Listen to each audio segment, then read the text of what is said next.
in the year 2000, Buddha Dharma had asked me to write an article for their magazine, what they call a commentary.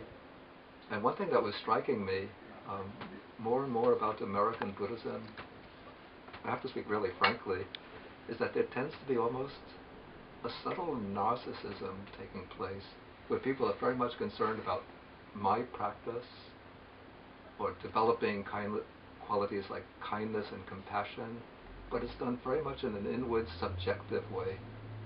And I would see over the internet first how there's so much suffering in the world.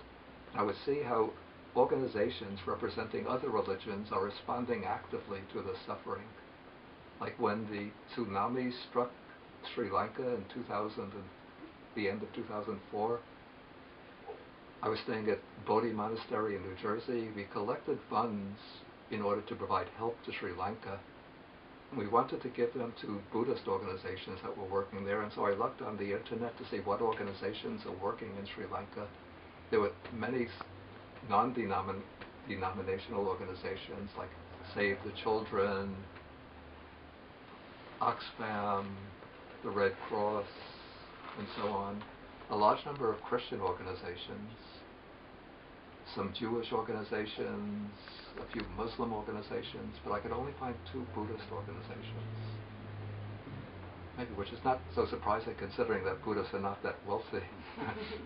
But this sort of impelled me to write an article criticizing the rather passive quality and subjective quality of Buddhist practice, and saying that in order that we have to be more active in putting compassion into action, especially given the momentous turmoil which is enveloping the world.